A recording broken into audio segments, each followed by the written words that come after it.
I was working a gig at a wedding, cast as the ex-boyfriend who crashes the ceremony.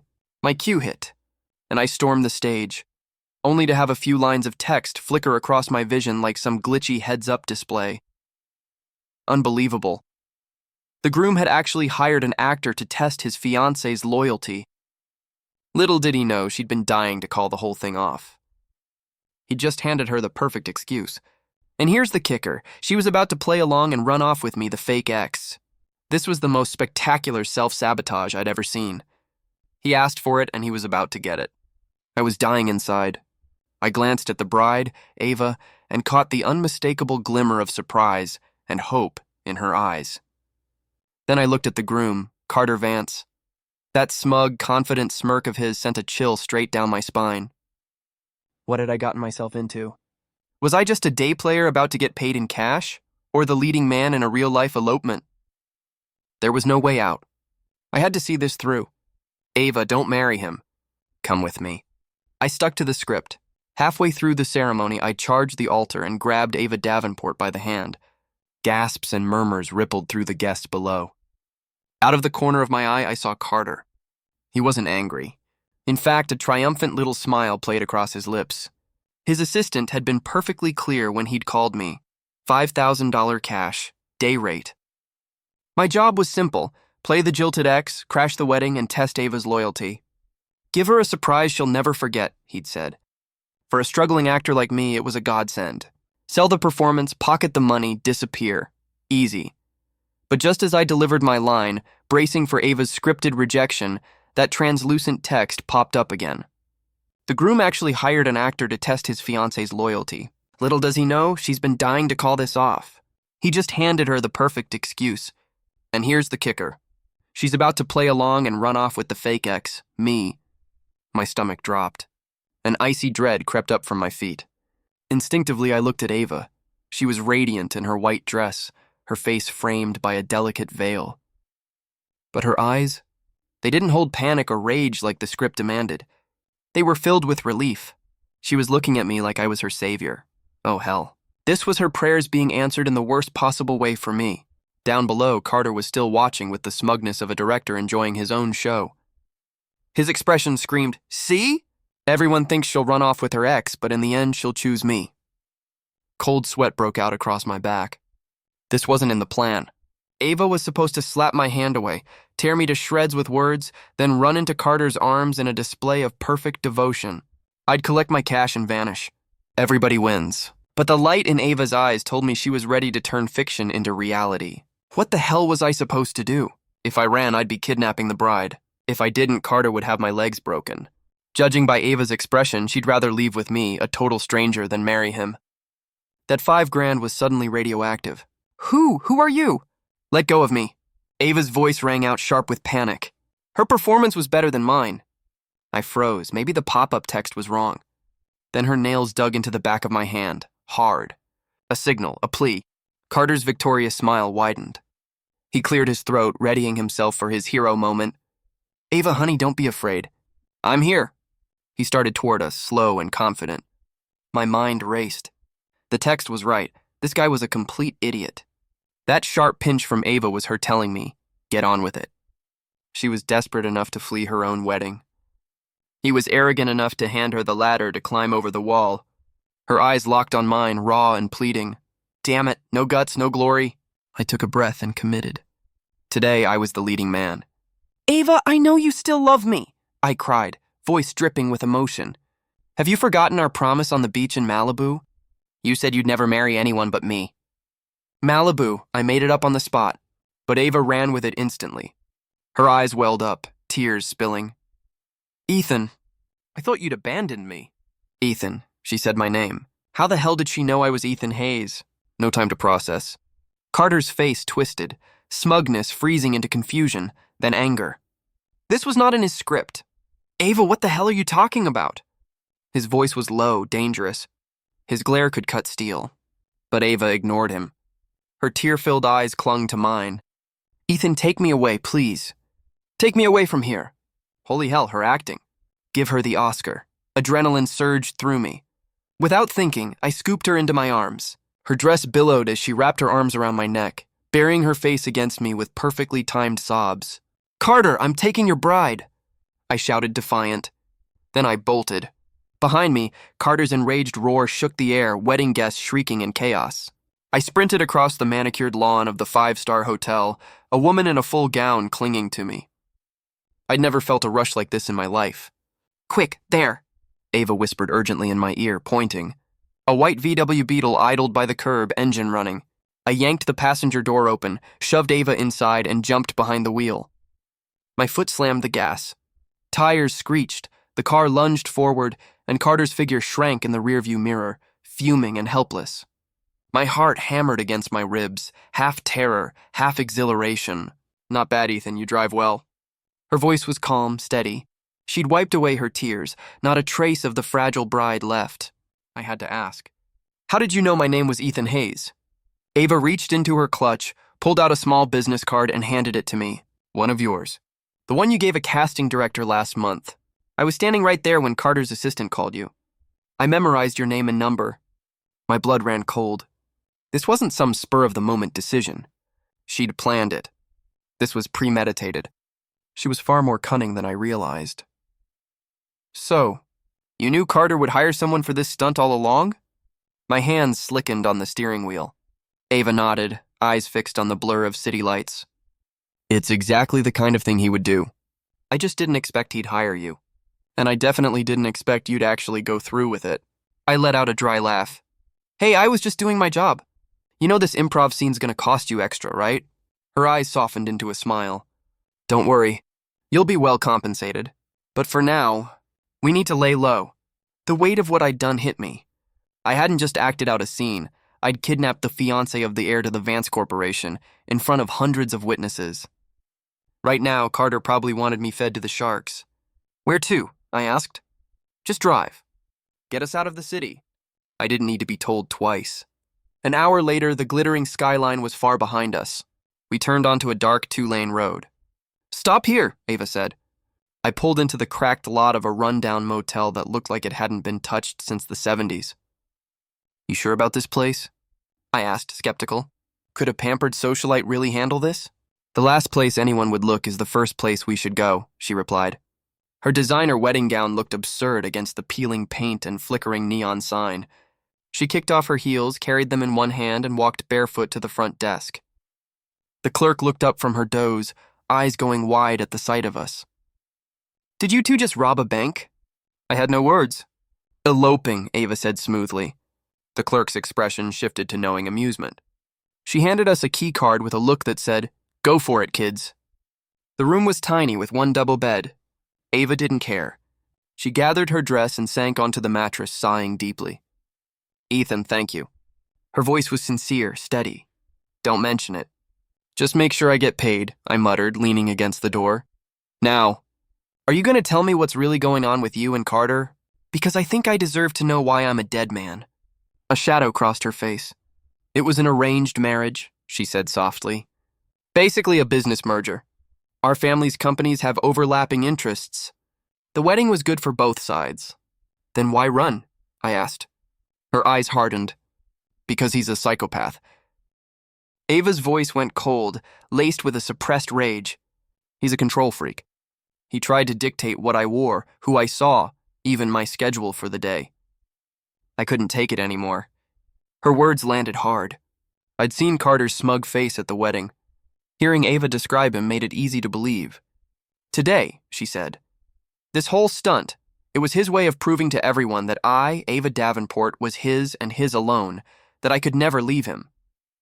Ava gave a bitter laugh. I decided I wasn't going to give him the satisfaction. "A control freak versus a rebel who refused to be controlled," I said, taking it in. "So what's your plan now?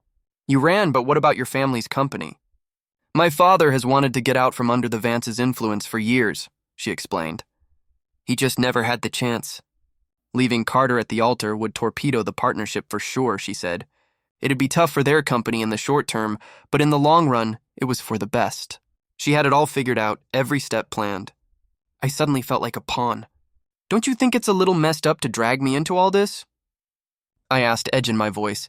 Ava looked at me with a hint of apology. "Up on that altar, you were the only one who could help me." Then she hesitated and added, "Besides, you made a choice too, didn't you?" She had me there. It was true, I decided to pick her up and run. Complaining now would be pointless. "Fair enough," I sighed. "So I guess we're in this together now." "Carter is definitely hunting for us," she said. "What's the plan?" "We stay here for a couple of days." "Let things cool down," Ava replied. "My phone, wallet, credit cards, they're all at my parents' house." "I have nothing on me." She looked at me expectantly. I instinctively covered my pocket. "Let me be clear. All I have is the $5,000 your husband, ex-fiancé, was going to pay me. 300 of that went to gas. We're working with $4,700. Ava actually laughed. "Don't worry, I won't let you go broke. As soon as I can contact a friend, I'll make sure you get paid in full." I shrugged. An awkward silence settled between us. We were, after all, two strangers who'd just met, now forced to share a room with one bed. I'll take the couch," I said, pointing to a sad-looking armchair in the corner. "Sorry to put you out." Ava nodded. I was about to move when her stomach let out a loud, rumbling growl. She blushed and clutched her midsection. She'd been in hair and makeup since morning and hadn't eaten a thing. I sighed, resigned, and pulled out my phone. "What do you want?" "I'll order us some food. Spicy ramen, the hottest they have." I looked at her delicate, perfect face and found it hard to imagine it paired with a greasy bowl of takeout. Maybe this was the real her. By the time the food arrived, it was completely dark outside. I walked back in with 2 large containers of ramen. The spicy aroma cut through the room's musty smell. Ava's eyes lit up. She eagerly took a bowl and dug in, eating quickly. Beads of sweat formed on her forehead, her lips reddening from the chili, but her expression was one of pure bliss. The elegant socialite from the wedding was gone. "Aren't you eating?" she asked, looking up at me. "I'm good, just watching you," I said, pulling up a chair. "You know, Ethan, you're a good guy," Ava said, mouth full. I hated being called a good guy. "I'm not a good guy," I corrected her. "I'm just a regular guy who likes money." Ava smiled. A tear from the spicy broth clung to her eyelashes. "Regular guys are good. They're real." After we ate, Ava wanted a shower. The bathroom door was frosted glass, and I caught the vague silhouette moving inside. I quickly looked away, my face heating. When she came out, wrapped in a towel with hair dripping wet, it hit me that we had no change of clothes.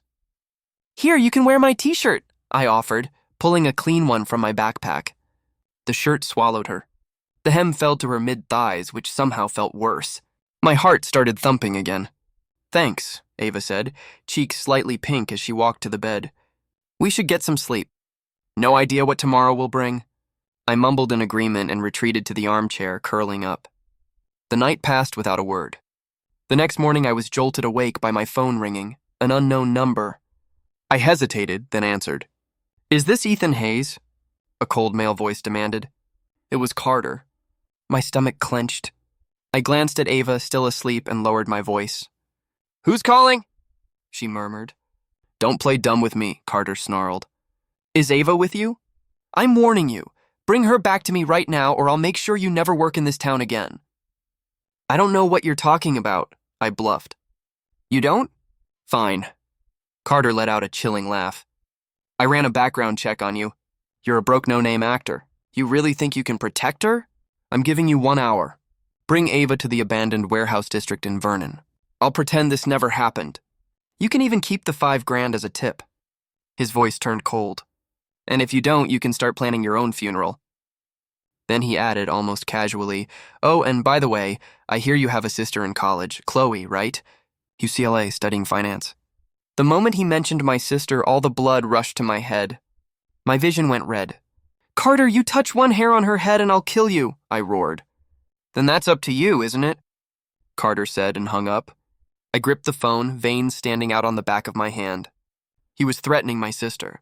Ava was awake now, sitting up and looking at me with worried eyes. I took a deep breath, forcing myself to calm down. "That was Carter. He wants us to meet him at the warehouse district in Vernon." Ava's face went pale. "He found us. He must have tracked my phone." I smacked my forehead. How could I have been so stupid? "What do we do now?" she asked. "Call the police," I said immediately. "No," she cut in. "If we call the cops, this whole thing blows up. Everyone will know you ran from your wedding. It'll be a disaster for your family's company. Besides, he's using my sister as leverage." Ava's eyes dimmed.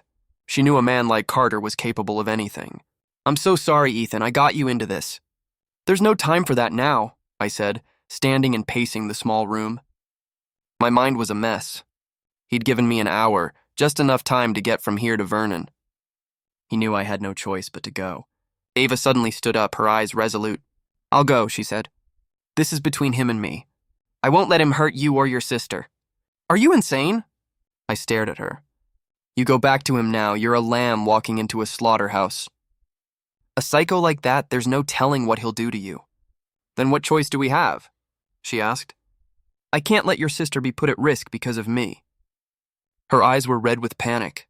I stopped pacing and looked at her. Morning sun streamed through the window, framing her in a golden light. She was terrified, but she was still thinking about me. Something softened inside me. "I have an idea." I opened my backpack and emptied its contents onto the bed.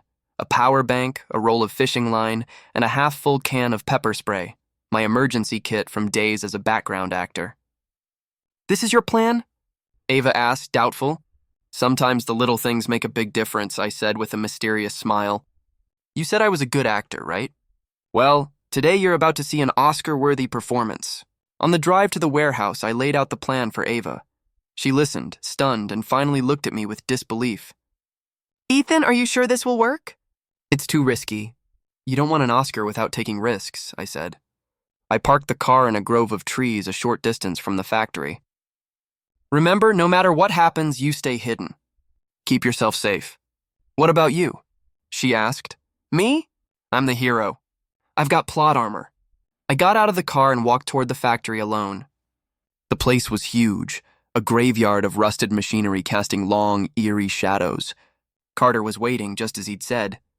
He'd only brought 2 men with him, the same 2 security guards from the wedding. Seeing me alone, a cruel smile spread across Carter's face.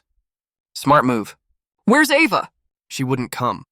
I kept my head down, feigning terror. "Mr. Vance, I'm sorry. I messed up. I'm just a greedy lowlife. Please, just let me go." Carter stepped up and patted my cheek, a deeply humiliating gesture. "You touched my woman and you expect me to let you go?" His 2 goons closed in, cracking their knuckles. "Mr. Vance, I'll give you the money back, double." I pulled a crumpled wad of cash from my pocket, my entire life savings. "I'll never do it again." "I swear, please." Carter glanced at the money in my hand, sneered, and kicked me hard in the stomach. I went down, curling into a ball in manufactured agony. The kick was harder than I'd expected. "Money? You think I care about your pathetic cash?" Carter crouched and grabbed my hair, forcing my head up. "I'll ask you one more time. Where is Ava?" I don't know." I gasped, sweat pouring down my face. "We split up yesterday.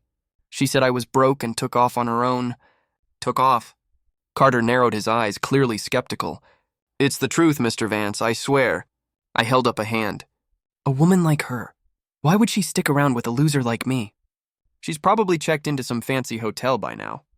I said it on purpose to provoke him, and it worked. Carter's face grew even darker. The idea that Ava would rather be on her own than come back to him was the ultimate insult. "Tie him up," Carter ordered. "Gag him and throw him in the back warehouse. After I find Ava, I'll come back and deal with him." The 2 guards moved in, tying my hands tightly with rope and stuffing a dirty rag in my mouth. I didn't resist. I let them drag me into a small, dark storage room deep inside the factory. The heavy door slammed shut and was locked from the outside. I was plunged into darkness. I struggled to sit up, leaning against the wall, and started to execute Plan B. My bound hands began to move behind my back. Before coming here, I'd taped a tiny razor blade to my wrist, something I'd swiped from a prop department on a film set ages ago. Cutting through the ropes was just a matter of time. Meanwhile, Ava should have already snuck into the factory compound just as we'd planned. She was looking for Carter's very conspicuous Rolls Royce. The plan was simple, a classic bait and switch. I was the bait, drawing Carter's attention. Ava's job was to get something from his car, specifically the memory card from his dash cam. She'd told me Carter had a habit of taking important, sensitive calls in his car. She said his company wasn't as clean as it looked on the surface. If we could get proof, we could bring him down for good. That was our real objective today. As I sat at the rope, I listened intently to the sounds outside. Minutes ticked by. Just as I was about to break free, I heard Carter's frantic shouting from the main yard. "My car! Who the hell touched my car?" It was followed by the piercing shriek of a car alarm. A smile touched my lips. Ava did it. With a final surge of strength, I snapped the last strand of rope, spat out the rag, and rushed to the warehouse door. It was locked from the outside, but I was prepared. I took out the roll of fishing line, threaded it through the crack in the door frame, and fished around until I hooked the exterior bolt. It was a cheap trick I'd learned from an old locksmith on a TV show. With a soft click, the bolt slid open. I pushed the door and squinted into the bright sunlight. In the yard, Carter raged at his Rolls-Royce, which now had a shattered passenger window. The two guards stood by helplessly. Ava was nowhere in sight. "Ethan." Carter spotted me. This was your doing!" He roared and charged. I didn't run. I ran toward him. Just as he reached me, I whipped the pepper spray from my pocket and blasted him right in the face. "Ah!" Carter screamed, clutching his eyes as he dropped to the ground, writhing in pain. My eyes! The two guards finally reacted, coming at me from either side. I dodged the first, then pivoted and threw all my weight into a kick aimed at the second one's knee. He cried out and crumpled. The remaining guard froze, stunned by my sudden effectiveness. I didn't give him time to think. I lunged and delivered a sharp chop to the back of his neck. He went down without a sound. With all three of them neutralized, I didn't stop to catch my breath. I ran to the Rolls-Royce, tore open the door, and started searching frantically. Ava had only taken a memory card, but she'd said there might be something even more important inside. Sure enough, inside the glove compartment I found a false bottom, and hidden inside it were a black flash drive and a ledger. With no time to examine them, I stuffed them into my jacket and ran. "Ethan, I'll kill you!" Carter's agonized scream echoed behind me. I didn't look back. I sprinted into the woods, jumped into the Beetle, and fired up the engine.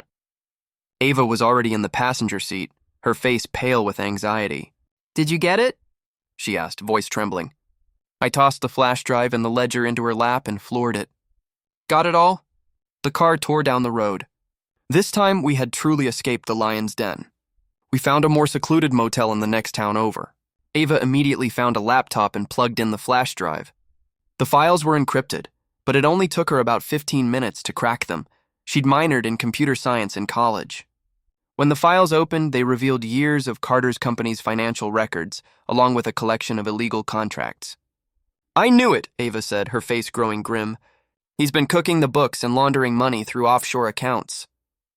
I leaned over to look at the ledger. It was filled with names and numbers. "What's this?" I asked. "A record of bribes." Ava stared at the evidence, her expression like stone. "He used this money to buy a lot of powerful friends." I sucked in a breath. This was way bigger than simple corporate fraud. If this ever got out, Carter would spend the rest of his life in prison. "No wonder he was so desperate," I muttered. "Ethan, we're rich," Ava said suddenly, looking up at me, her eyes shining with fierce intensity. "What do you mean?" "This evidence is enough to ruin him forever," Ava said. "But if we just hand it over to the police, he just goes to jail. What if we handle this a different way?" I looked at her slowly, piecing it together. "You want to blackmail him?" "Not blackmail," Ava corrected, shaking her head. "A transaction. We use this to get back what he took from my family, plus a generous sum for emotional distress. Seems fair, don't you think?" I stared at her, so calm, so terrifyingly intelligent. Carter had picked the wrong person to mess with. "What do you need me to do?" I asked. "I need a partner," Ava said, her eyes locked on mine. "Someone I can trust. Someone who can act." I pointed at myself. Me again. "There's no one else." Ava smiled. "When this is over, we split the payout. 50-50. I was tempted. Half the payout? That was a number I couldn't even imagine. Enough to buy a house, a nice car, maybe never have to be a background actor again. "Deal," I said without hesitation. For the next 2 days, we prepared. Ava contacted her most trusted friend, a lawyer named Leo Sterling. He arrived quickly. When he saw me in the motel room with her, his expression was complicated. "Ava, who is this?" "My business partner, Ethan Hayes," Ava said simply. Leo extended a hand. I shook it. His grip was cold, his eyes sizing me up with suspicion, and maybe even hostility. I figured he was one of Ava's admirers. Another poor soul left in the dark. After reviewing the evidence, Leo's whole demeanor shifted. His voice went deadly serious. "This is enough to bury him 100 times over. Ava, what do you want to do?" I want all of his shares in Davenport Industries, Ava said, her voice sharp as steel. And on top of that, 500 million cash. Both Leo and I just stared at her, speechless. Ava, that's too much. He'll never agree, Leo argued. Oh, he will, Ava said, her eyes gleaming with confidence. Freedom is worth far more than that. The plan was set. Leo would act as her legal representative and negotiate with Carter. My job was to play another role, the unhinged, anonymous criminal holding all the cards, ready to burn everything to the ground. To look the part, I bought a black leather jacket, sunglasses, and a baseball cap. I spent an hour in front of the mirror perfecting my most menacing glare. Ava looked at my new persona and nodded in approval. Perfect. That's the look. The meeting was set for a private room in an exclusive downtown club. Carter showed up on time. His eyes were still puffy and red, a bandage on his cheek. He looked like hell. He sneered the moment he saw Leo. Where's Ava? Tell her to talk to me herself. Miss Davenport is unable to see you at the moment, Leo said coolly. She's authorized me to handle this on her behalf. Leo slid a share transfer agreement and a settlement contract across the table. Carter glanced at them, then flew into a rage, slamming the documents onto the floor. Is she insane? Who the hell does she think she is trying to blackmail me? Mr. Vance, this isn't blackmail. It's a transaction, Leo said smoothly. Your freedom in exchange for these assets. I'd say it's a bargain. Then Leo opened his laptop and played a video. On the screen, a man in sunglasses and a baseball cap, me, sat in front of a bank of monitors, holding the black flash drive. My voice, digitally altered, came through the speakers. Mr. Vance, I have countless copies of this evidence backed up to the cloud. If I don't see a confirmation of transfer in the next 30 minutes, all of this gets sent to every major news outlet and the SEC. The choice is yours. When the video ended, the room went silent. Carter's face cycled through shades of red, white, and purple. He stared at the figure on the screen, fists clenched so tight his knuckles turned white. Ava, fine. Just fine, he hissed through his teeth. He knew he had no other choice. In the end, Carter signed. The shares in Davenport Industries and $500 million were transferred within 3 days. The moment the transaction was confirmed, Ava let out a breath she seemed to have been holding for years. She'd won. Ethan, this is your half. Ava slid a bank card across the table to me. How much is in here? $250 million. I stared at the thin piece of plastic, feeling like I was in a dream. 2 days ago, I was a broke actor willing to crash a wedding for $5,000. Now I was a multimillionaire. What? Not enough? Ava raised an eyebrow. No, it's too much, I said quickly, pocketing the card before she could change her mind. I was just the getaway driver. I don't deserve this much. You deserve it, Ava said firmly. None of this would have been possible without you. A warmth spread through my chest. So what's next for you? I asked. I'm going home, Ava said. My dad is probably losing his mind. She was right. In the days she'd been missing, both the Davenport and Vance families had been tearing the city apart looking for her. Now that Carter had dropped it, it was time for her to go back. I'll give you a ride. You don't have to. Ava shook her head. Leo's coming to get me. Ethan, she trailed off, leaving the words unsaid. But I knew what she meant. Our partnership was over. She was Ava Davenport, heir to a fortune. I was still just Ethan Hayes, a nobody. Even with the money, the chasm between our worlds was massive. See you around, I said, trying to sound casual. Take care of yourself. And with that, Ava turned and walked away. Watching her go, I felt an unexpected emptiness in my chest. I thought I was only in it for the money, but somewhere along the way, something had changed. I went back to my crappy little apartment and stared at the string of zeros in my bank account. It all felt meaningless. The next day, I saw Ava on the news.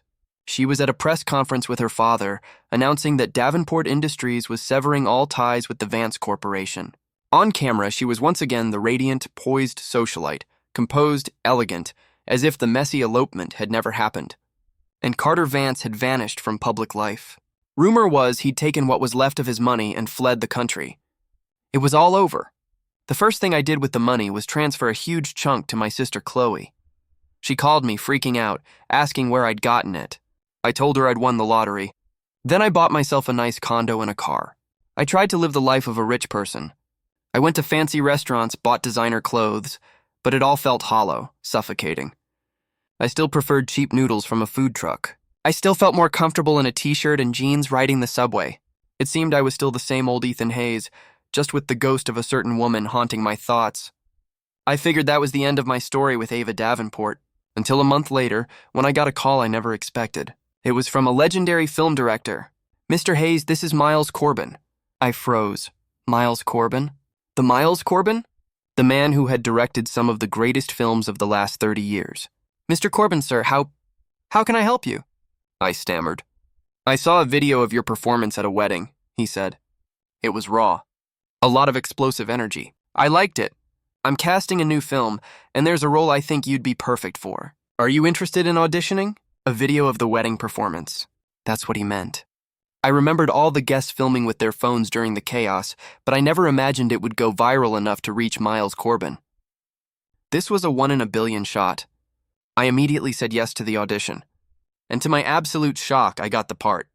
It wasn't the lead role, but it was a flashy, show-stealing supporting part, the kind of role every character actor dreams about.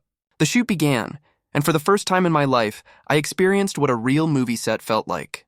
Everyone was a top-tier professional. Everything ran like clockwork. It was a world away from the scrappy, non-union indie projects I was used to. I poured everything I had into the role. I didn't want to let the director down. And if I was honest, I didn't want to let someone else down either. We filmed for 3 months. On the last day, the studio threw a wrap party. I'd had a little too much to drink and went up to the hotel rooftop for some air. "Ethan," a familiar voice behind me. I spun around. Ava was standing there in a simple dress, smiling at me. What are you doing here?" I asked, stunned. "I'm one of this film's executive producers," she said, walking over to the railing beside me. "Just checking to see if my money was well spent." "A producer?" My jaw dropped. "Yep, used Carter's money," she said, as if it were the most normal thing in the world. I just stared at her, at a loss for words. I saw the dailies. "You're really good in the movie," Ava said. "Thanks." "So," she tilted her head, "when were you planning on telling your sister the truth about your lottery winnings?" I flinched. "How did you know about that?" "I looked into it," Ava replied matter-of-factly. I had to make sure my business partner was a trustworthy person, didn't I? I gave her a wry smile. "Is there anything you don't know about me?" "Yes," she said, turning to look me dead in the eye. "For example, are you in love with me?" My heart skipped a beat. The night wind lifted her hair, brushing it against my cheek. I didn't answer her question. Instead, I asked one of my own. "And you? Did you come all the way here just to ask me that?" "What else would I do?" Ava laughed. "I can't very well admit I came here to stalk my favorite new actor, can I?" I looked at her smile and I couldn't hold back another second. I pulled her into my arms. "Ava Davenport, I'm crazy about you." Ava melted against me, her answer a soft hum. "I know. When the movie came out, it was a massive hit. My character, the charismatic but tragic best friend, became a fan favorite. My performance got rave reviews. Overnight, my Instagram followers exploded. Offers for new roles and endorsements poured in. I went from Z-list extra to an actor on the rise. And my relationship with Ava? It went from a secret to public knowledge. Paparazzi caught us at dinners, at the movies. When the photos hit the internet, it went wild. Holy crap, isn't that the guy from that viral wedding crash video? Wait, so they're a real couple? No way. This is literally a movie plot come to life. The hot new actor and the mysterious heiress? I ship it. Inevitably, Ava's father, Arthur Davenport, found out about us. He summoned me to his mansion for a formal meeting. I was expecting an ambush, fully prepared for him to shove a check in my face to make me disappear. Instead, Arthur looked at me calmly and asked one question. "Do you love my daughter?" "Yes," I answered without hesitation. "Then you'll treat her right," he sighed. "That girl has always been stubborn. Once she makes up her mind, there's no changing it. Since she chose you, I'll trust her judgment." I couldn't believe it. He'd accepted me so easily. Later, I found out why. Ava had told him the entire story about me and Carter. Arthur had never liked Carter anyway. And as the man who had helped his daughter escape a disaster, I was practically a hero in his eyes. Our relationship had everyone's blessing. Everyone except Leo Sterling. He asked to meet me for coffee. Across the table, he just stared at me, his eyes filled with a complex mix of emotions. "I lost," he said finally. "Fair and square." "You didn't lose," I told him. "You just didn't love her enough." Leo blinked, startled. "Real love isn't about possessing someone," I said. It's about wanting them to be happy. I stood up and walked out of the coffee shop. When I opened my car door, Ava was already sitting in the driver's seat smiling at me. All settled? She asked. All settled. I got in and buckled up. Where to, boss? To the place where our story began. Ava started the car and drove us back to that same 5-star hotel. A year ago, I had carried her out of this place fleeing from a sham wedding. A year later, we returned, this time preparing for a wedding that was real.